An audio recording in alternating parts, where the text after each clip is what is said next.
And it's a chance, really, guys, to get a bit of an education on Vancouver's history, and in fact, əsnaʔəm, the city before the city. Good morning, Jordan. Hello. You know, as a member of the Musqueam First Nations, how important and different is this particular exhibition that kicks off on Sunday?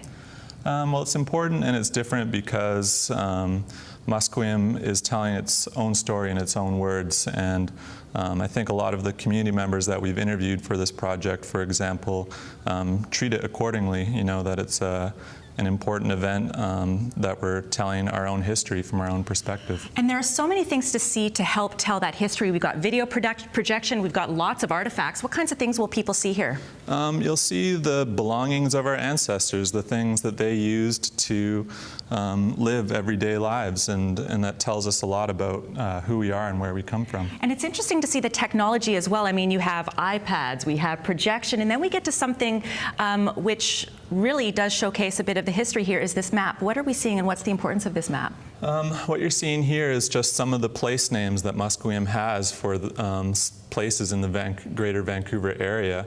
And for me, you know, it showcases how important the Fraser River is, because we've always lived at the mouth of the Fraser River. And you know, at one point in time, əsnaʔəm, the place that this exhibit is about, was at the mouth of the Fraser River, and that was about 4,000 years ago.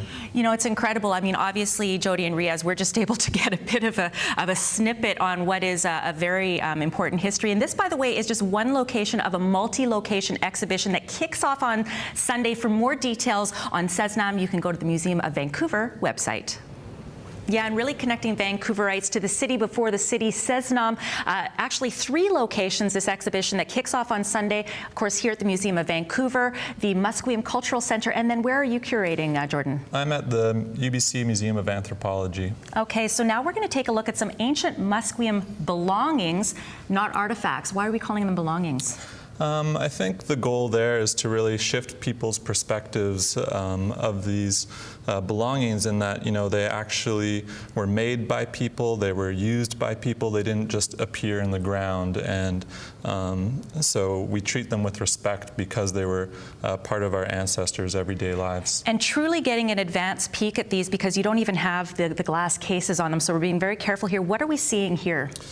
These are just belongings that are associated with wealth and governance and you know, the social aspect, I guess, of our ancestors' lives. Now, we're making our way a bit through this exhibition, and there's just a ton to see, including some storytelling here as well by community members. Tell us what people might see on some of these screens. Yeah, each case in this exhibit has these video monitors that feature community voices. We conducted interviews with the Musqueam community, and yeah, they share their thoughts on our culture, our history, and who we are. Now let's take a look at the screen, because we've been waiting for this to come up here. What exactly is happening here on this video screen?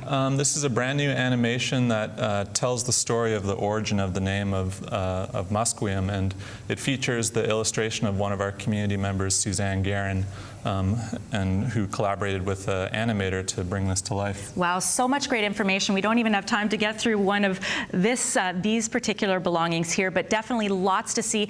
The exhibition kicks off on Sunday.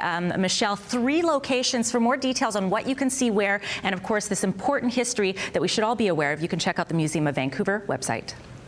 Yeah, here at the Musqueam of Vancouver, one of 3 locations for əsnaʔəm, the City Before the City exhibition that kicks off on Sunday. And right now we're looking at some actual ancient Musqueam belongings, Vivian, and there are ways that we've incorporated technology into this exhibit as well, right, to allow a great experience for people that come and check it out. That's right. And so what we've done is we have these little iPads that reproduce the layout of the belongings, and if we're interested in knowing more about certain artifacts or belonging, we have photographic material, illustrations that add context to the stories. And it really is a great chance for people to sort of get hands-on in really learning about this important history. What was some of the thought process amongst the community in the creation of this particular exhibit?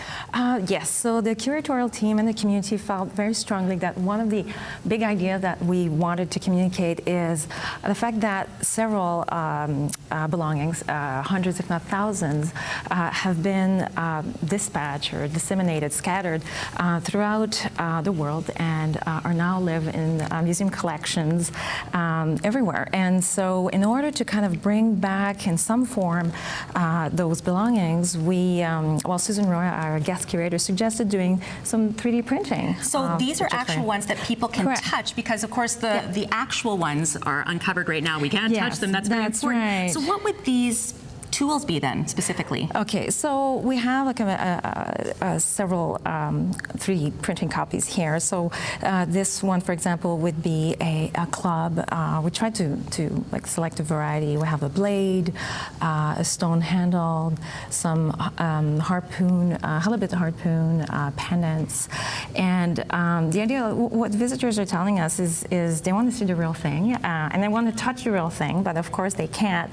This is as close as they will get to touching əsnaʔəm artifacts, and we just felt, based on conversation with the community, that was a great way to engage with the people. It sure is, and I got to say, they look just like the real thing. We're going to take a break here on BT, but if you want to check out əsnaʔəm, the city before the city, one of 3 locations, you can check out the website coming up on your screen. Thank you so much, Vivian. We've got more coming up on BT, including all your news, weather, traffic. We'll be right back. Just the way I've got to be. A very important history that people should be made aware of and educated, and that's why we're here at the Museum of Vancouver, just one of 3 locations for əsnaʔəm, the city before the city. Good morning, Vivian. Good morning. I'm just amazed at the fact that we're able to get this close to so many belongings, and of course we should point out there's no glass yet. Not yet. Because they're still getting set up, so this is as close as we could possibly get. What are we seeing here? So we're seeing here on this cluster belongings that pertain to fishing, so fishing technology. So we're having like net gauge and sinkers and harpoon heads and points. What kind of materials would these be made out of? So a combination of bones and stone and antler. Yeah. And it's so great because not only do people get a really up-close personal experience of viewing these particular belongings, but there's lots of technology that sort of helps facilitate that education, right? Yeah, well, the idea, what the community told us is, please provide context to these belongings, to these artifacts. The idea is that museums traditionally have not been really good at contextualizing and just isolating these artifacts, and so it was very important to have Musqueam people interviewed, to have iPads interactivity where people can see the belongings in their context and have people talking about them, and to have also physical interactivity with, for example, these 3D printings. And this is what's cool. So we've got the actual belongings. These are a replica, a 3D printing, and I guess, I don't know what I thought. I thought it would feel like plastic. I thought it would feel really light. What is it actually made out of? So those ones are made of colored plaster, so it's colored through, and I should say that